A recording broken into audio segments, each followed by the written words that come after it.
On the morning of June 6, 1944, Adolf Hitler was asleep. The most consequential military operation in modern history had already begun. More than 5,000 ships, roughly 10,000 aircraft, and nearly 160,000 soldiers were descending on the coast of Normandy. France, and the man who had spent 4 years constructing the Atlantic wall to stop exactly this kind of invasion, was asleep in his mountain retreat at the Berghof in Bavaria. His staff had strict orders. The four was not to be disturbed for any reason. When news of the landings finally did reach Hitler, well past midday, his first reaction was not alarm. It was satisfaction. He had been told by some of his most trusted intelligence sources that this was a diversion. The real invasion, the one that would matter, would come later, at the Pas de Calais, where the English Channel was narrowest and the route into Germany's industrial heartland was shortest. He had believed this for months.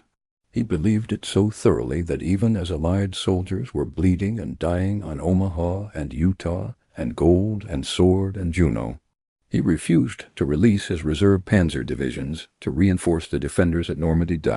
He would continue to believe it for 7 weeks. The intelligence sources Hitler trusted so completely were not German officers, not Abwehr field agents, not satellite imagery or aerial reconnaissance. They were the reports of a single man, a Spaniard named Juan Pujol García, who the British called GARBO and the Germans called Alaric, and who was, at that moment, sitting in a safe house in the North London suburb of Hendon, laughing because the reports were a fiction. Every single one of them. The 27 spies Pujol had told the Germans he commanded didn't exist.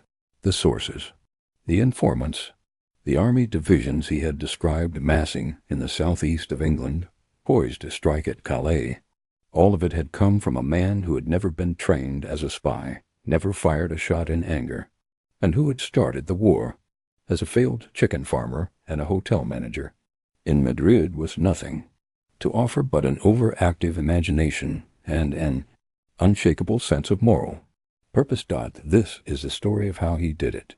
The man before, the spy Juan Pujol García, was born in Barcelona on February 14, 1912, the third of 4 children, to a family of moderate means and firmly liberal political convictions. His father, who owned a dye factory, instilled in him from an early age a belief in human dignity, individual liberty, and a skepticism toward any ideology that asked a man to surrender his conscience to a flag. As a young man, Pujol was, by his own admission, a disaster at nearly everything he tried. He was a poor student. He failed at business ventures one after another, including a brief attempt to run a cinema. He managed a chicken farm for a period, and then took on the management of a 3-star hotel in Madrid called the Majestic, which was, by the time he arrived, well past its glorious years. One of his biographers, Stefan Talty, has noted that Pujol described his own childhood imagination as something that controlled his brain, a force he was powerless to stop. He spent his youth, he claimed, acting out wild fantasies and daydreams, crashing through things, nearly getting himself killed reenacting the adventures he read in books. The Spanish Civil War arrived in 1936 and swept him up like it swept up everyone. He was called to serve in the Republican Army. He deserted.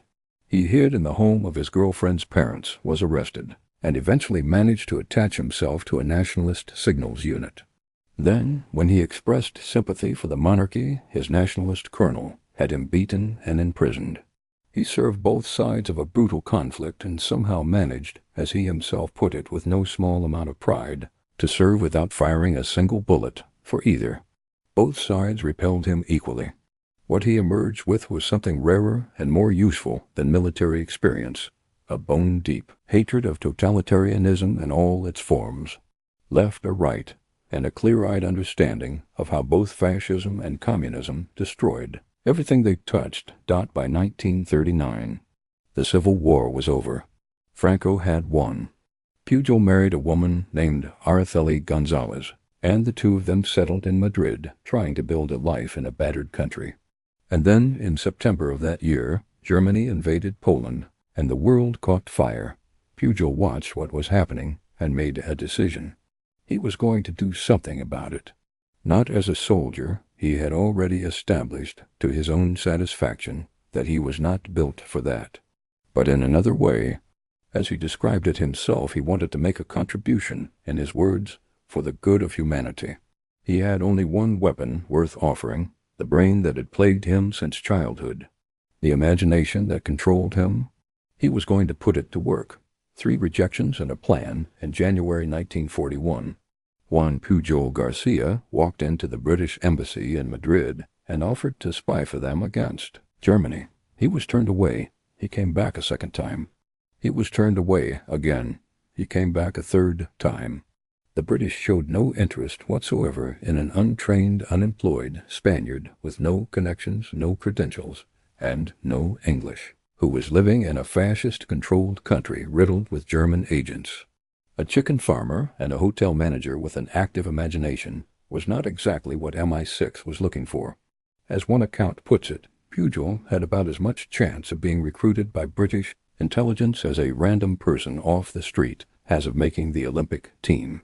But Pujol was not deterred. He simply changed his approach. If the British wouldn't take him, he reasoned, he would go to the Germans.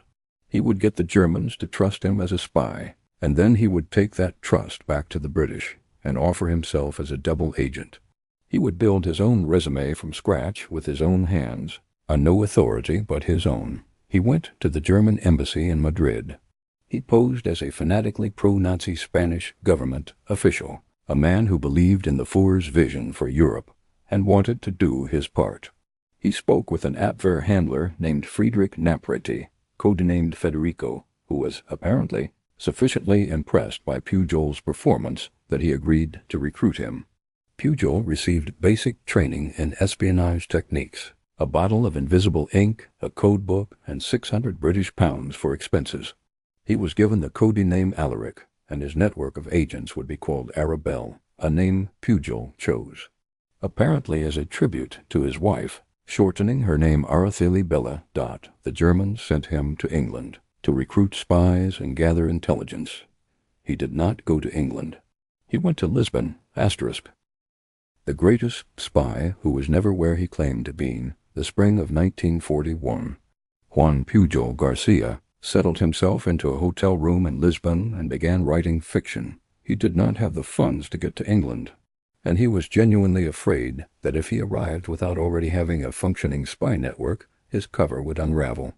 So instead, working from the Lisbon Public Library and whatever reference materials he could lay his hands on, a Spanish language tourist guide to England, a blue guide to Britain, a Jane's guide to Royal Navy ships, railway timetables, magazine advertisements, and cinema newsreels, he constructed the reports of a spy who was already in London and already producing results. It was an act of breathtaking audacity. He wrote to his German handler in Madrid, describing the movements of British troop convoys, the mood on English streets, the layout of military installations, the characteristics of key ports. He invented sub-agents. He gave them names and backstories and personalities, and he sent it all through a KLM airline pilot he described as a courier, willing to carry letters between London and Lisbon for cash, which conveniently explained why the postmarks on his letters were Portuguese. He made mistakes, as any person inventing a country from scratch inevitably would. In one memorable report, he described men he had supposedly met on a visit to Glasgow who, he wrote, would do anything for a liter of wine. Anyone with any knowledge of Scottish drinking culture would have understood immediately that men in Glasgow would do things for pints of beer or measures of whiskey, not liters of wine. The Germans, it turned out, knew as little about Scottish pubs as Pujol did, and the mistake passed unnoticed. What the Germans did notice was that they were receiving a remarkable volume of detailed, plausible-sounding intelligence from a source in the heart of enemy territory. They were delighted. They were so delighted that they wrote back telling him his reports were magnificent. They sent him more money. They began relying on Arabelle to fill in the picture of British military capability that their other sources were failing to provide. Meanwhile, in London, something strange was happening. British intelligence analysts examining decrypted German communications produced by the codebreakers at Bletchley Park, working against the German Enigma cipher, had begun noticing reports that seemed to be coming from a German source operating in Britain. The reports were wrong in specific, identifiable ways. The information was plausible, but not quite accurate. The Germans seemed to trust the source entirely. But who was it? MI5 launched a full-scale search for a German spy they were increasingly certain must be embedded somewhere in the country. In February 1942, the American naval attaché in Lisbon, Lieutenant Patrick Demorest, encountered a man with a remarkable story. Pujol's wife, Araceli, had also approached American intelligence. Demorest contacted his British counterparts, and the British, following up, realized that the mysterious German agent they had been hunting was not in Britain at all. He was in a hotel in Lisbon writing what amounted to extremely elaborate historical fiction, and he had been doing it for almost a year, becoming GARBO on April 24, 1942. Juan Pujol García arrived in Plymouth, England, aboard a boat from Gibraltar. He was met on the docks by two MI5 officers, Cyril Mills and Thomas Harris. He was debriefed extensively. His stories were cross-referenced against known intelligence, and the British came to a conclusion that must have been, for them, deeply strange. This man was exactly what he claimed to be: a self-made double agent with no training, no backing, and no institutional support, who had spent a year deceiving German intelligence from a library in Lisbon, using a tourist guidebook and his own imagination.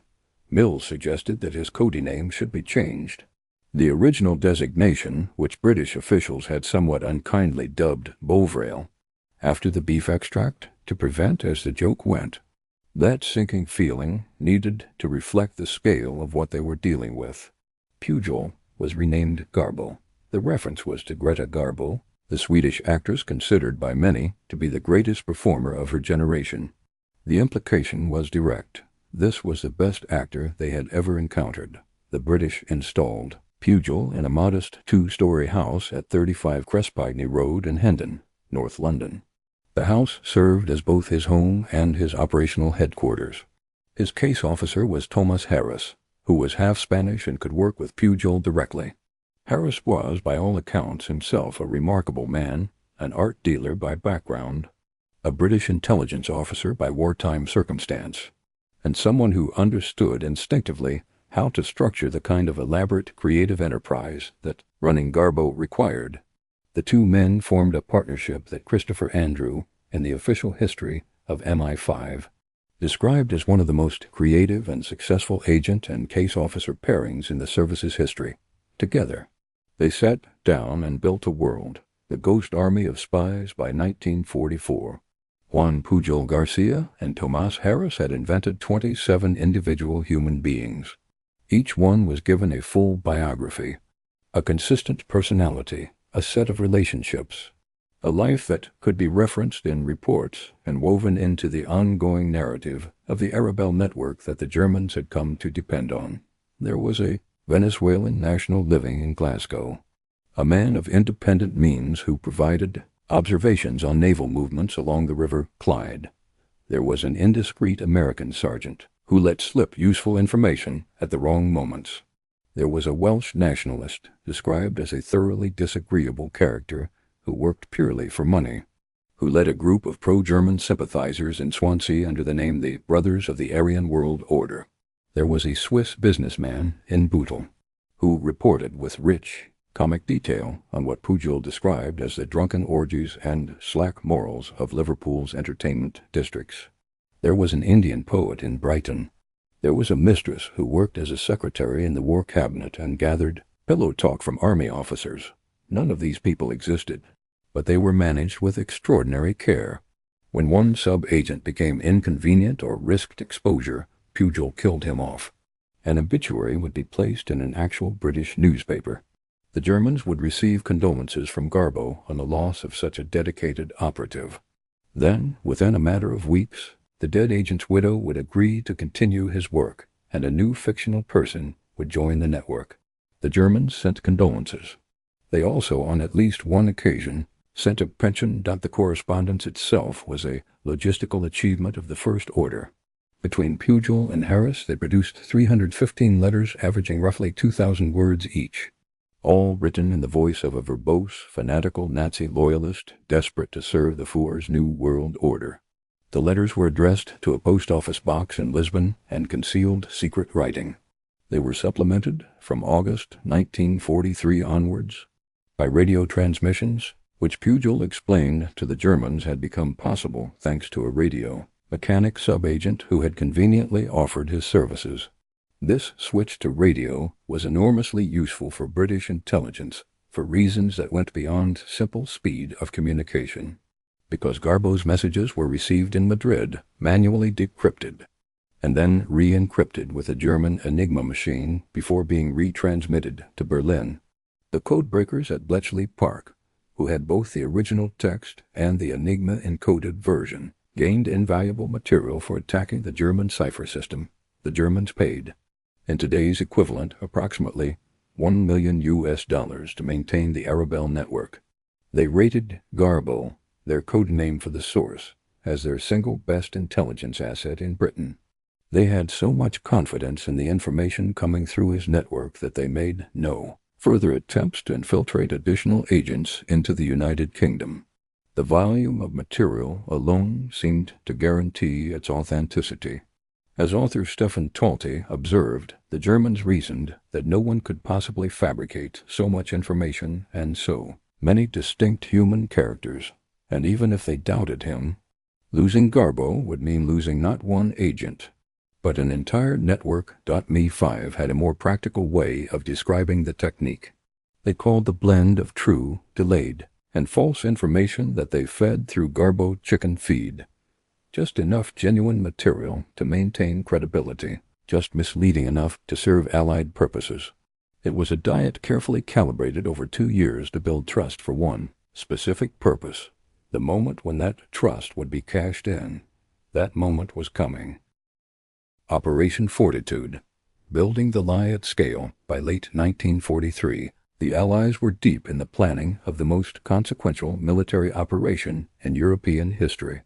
Operation Overlord, the invasion of northwestern France, was scheduled for the summer of 1944. The question was not whether the Germans knew it was coming. They absolutely did. The question was where and when. The task fell to a group of Allied planners to build a deception campaign of sufficient scale and credibility that the German High Command would commit its reserves to the wrong location. The overall strategy was called Operation Bodyguard. Its most critical component was Operation Fortitude, and within Fortitude, the piece that mattered most was called Fortitude South. The premise of Fortitude South was this: the Allies would convince German intelligence that the main invasion force was massing in the southeast of England, preparing to cross at the narrowest point of the English Channel and land at the Pas de Calais, not at Normandy, 150 miles further west. To make this convincing, the planners created the first United States Army Group, or FUSAG, a fictional military formation of extraordinary size, supposedly stationed across Kent and East Anglia, representing what appeared to be the primary Allied striking force in Britain. To make FUSAG credible, they needed a commander the Germans would believe in. They chose General George Patton, the American general the German High Command respected and feared above almost any other Allied officer. Patton had made himself briefly available for unconventional duties after slapping a shell-shocked soldier in 1943 caused him to lose his field command. Now, as the nominal leader of a ghost army, he toured fake encampments, was photographed visiting dummy landing craft in southeastern harbors, and on at least one occasion loudly told an acquaintance in a hotel lobby that he would see him at the Pas de Calais, loud enough for any listening ears nearby to catch. The physical infrastructure of Fortitude was impressive. Inflatable rubber tanks, plywood aircraft, canvas and timber landing craft bobbing in Thames estuaries, fake military buildings, and endless streams of radio traffic designed to simulate the communications of a massive active military formation. But by 1944, German aerial reconnaissance over Britain was severely limited. The physical elements, as a post-war analysis would confirm, were largely wasted effort. What actually worked, what really shaped German thinking, was the information flowing through the double agent. An ETWORK post-war examination of German armed forces high command intelligence summaries found that no fewer than 62 of GARBO's individual reports had been included in official assessments used by German senior commanders. A Japanese diplomatic cable, decrypted by Bletchley Park, captured Hitler himself, summarizing his strategic outlook in early 1944. Diversionary attacks would come in Norway, Denmark, southern France, and the Mediterranean coast, he told the Japanese ambassador, but the real second front would come across the Strait of Dover.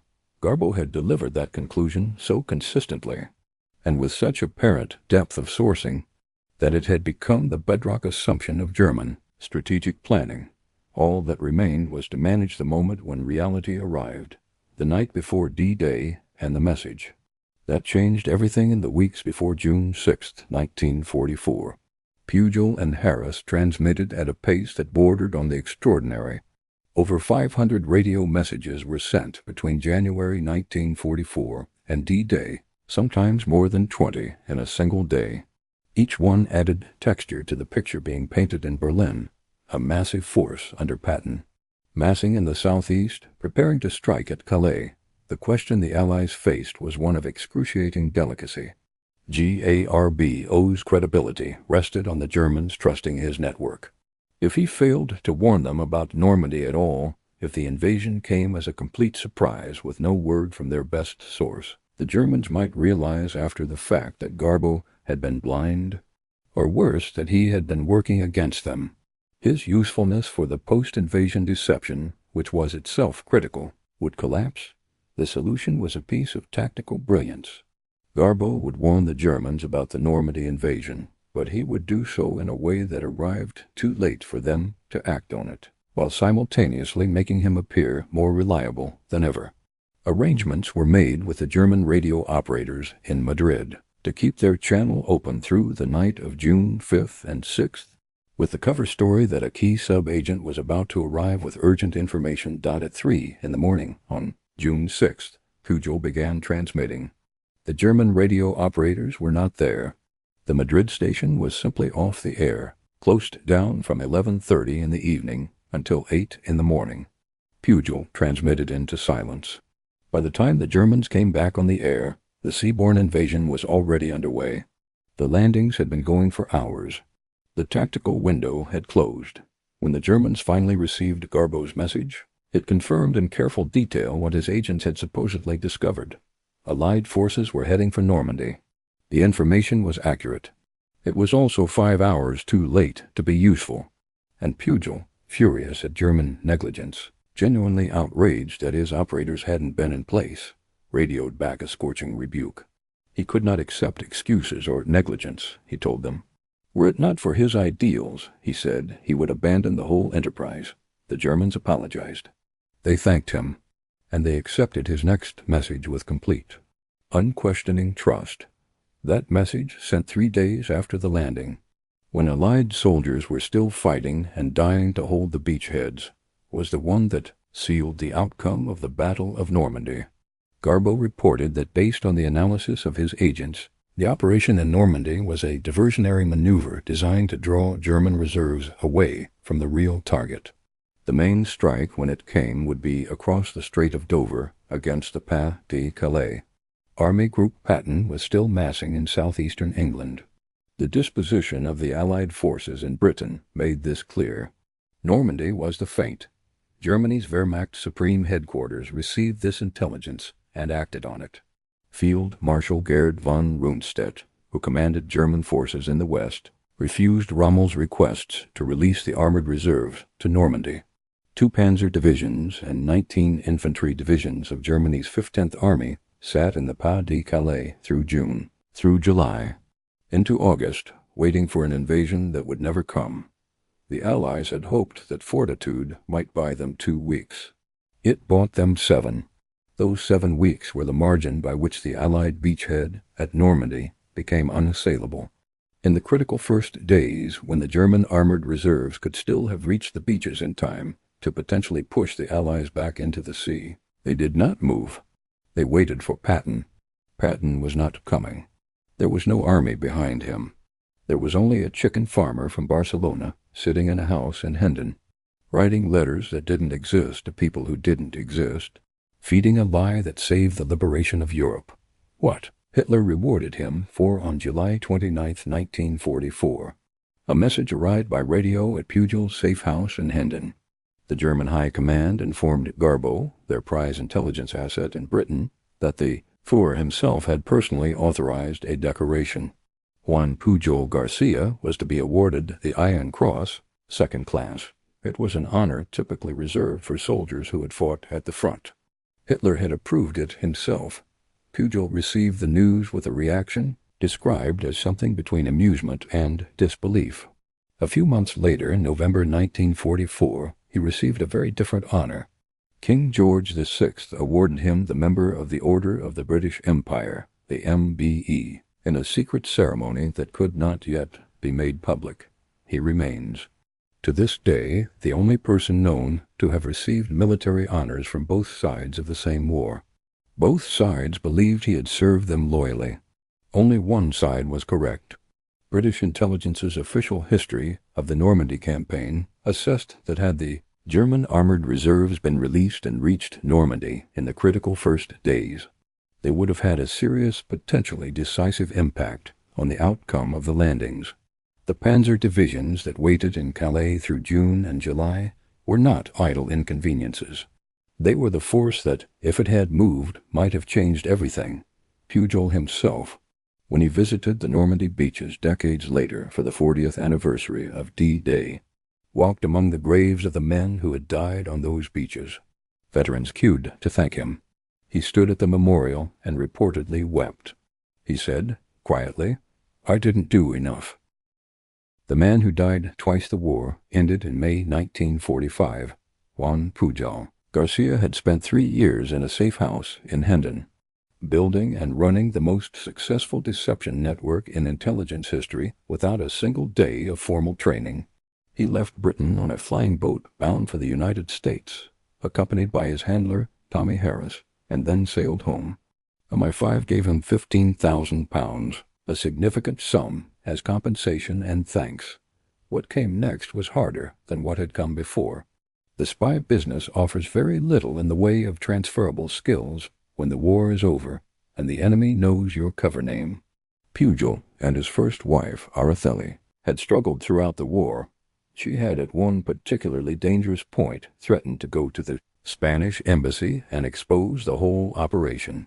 And Pujol and Harris had responded by staging a fake arrest to convince her of the seriousness of what she was doing. The marriage had not recovered. After the war, they separated. Pujol feared with real justification that surviving Nazi networks might seek retribution.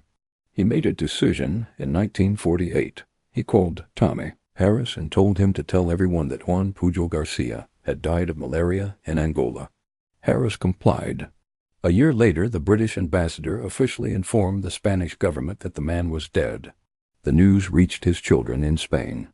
His family grieved. Meanwhile, in Venezuela, a man with a beard and a distinctive pair of glasses opened a small bookstore and gift shop. He lived quietly in a suburb of Caracas, speaking to no one about what he had done. He worked for a while as a Spanish-language teacher for Shell Oil. He remarried. He had more children.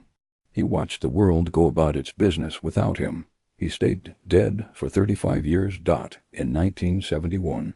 A British politician and military historian writing under the pen name Nigel West became interested in the GARBO story. West spent years interviewing former intelligence officers, none of whom knew GARBO's real name. Eventually, a tip from an unexpected source, the Soviet spy Anthony Blunt, who had himself penetrated MI5, gave West enough to work with. West tracked the thread, followed the evidence, and in 1984 found Juan Pujol García alive in Venezuela, running his bookstore, wearing his distinctive glasses. Pujol agreed to talk. He came to London, where he met with Prince Philip at Buckingham Palace in an unusually long private audience. He was reunited with former colleagues who had believed him dead for decades. He traveled to Normandy for the 40th anniversary of D-Day, where veterans stood in queues to shake his hand. And his family in Spain discovered that the father they had mourned was still alive, because the book West wrote with Pujol was translated into Spanish, and Pujol, apparently, had not anticipated that development. He died in Caracas on October 10, 1988, from a stroke. He was 76 years old. He is buried in Corone, a small town on the Venezuelan Caribbean coast, inside Henry Pittier National Park. His gravestone gives his date and his name. It does not mention what he did. It does not need to. Why this story matters, the story of Juan Pujol García, is, on its surface, a story about one extraordinarily resourceful and imaginative individual who managed to deceive one of history's most brutal regimes at one of history's most critical moments. That part alone would be enough, but it is also something else. It is a story about what it cost to make a decision based on principle rather than safety. Pujol was not a hero in the conventional sense. He didn't storm beaches or fly into anti-aircraft fire. His contributions were made in ink and in radio signals, in letters written at a kitchen table in a safe house in suburban London. He was never in physical danger from German forces. His danger was subtler, the constant possibility of exposure, the weight of maintaining an elaborate fiction across thousands of documents over years, the isolation of a secret that could not be shared.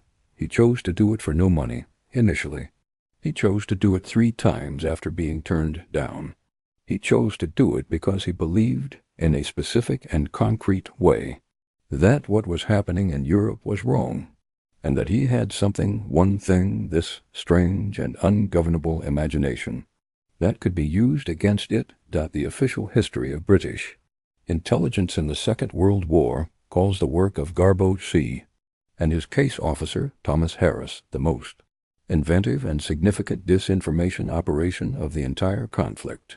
General Omar Bradley, who commanded American ground forces in the Normandy campaign, described the broader deception strategy as the single biggest hoax of the war, and that hoax, with its phantom armies, and its inflatable tanks and its elaborate radio traffic, worked primarily because one untrained Spanish civilian had spent a year in a Lisbon hotel room writing detailed, plausible lies to the Germans before British intelligence even knew he existed.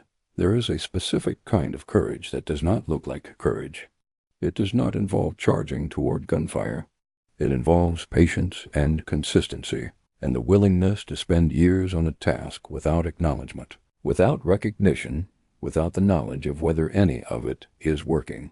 Juan Pujol García had that kind of courage in abundance. He exercised it in the quiet rooms where history is actually made, not on the beaches, but in the planning, in the deception, in the long and careful preparation that determines whether the men on the beaches survive what they're being sent into. He didn't do enough, he said, standing at the graves in Normandy. That was the honest verdict of a man who had helped save a continent. Given to himself by himself, standing alone among the graves of men who might have died in much greater numbers if he had been a little less stubborn, a little less imaginative, or a little more willing to accept the word no. If you found this story as remarkable as I do, hit the like button. It costs you nothing, and it genuinely helps stories like this one reach more people. And if you're not subscribed yet, now is the time, because there are more stories like Juan Pujol García's waiting. Men and women who shaped the outcome of the war in ways that never made the front pages, whose names were secret for decades, whose contributions the textbooks still tend to understate. This is the story the history books buried for 40 years. There are more where it came from. Subscribe, turn on notifications, and I'll see you in the next one.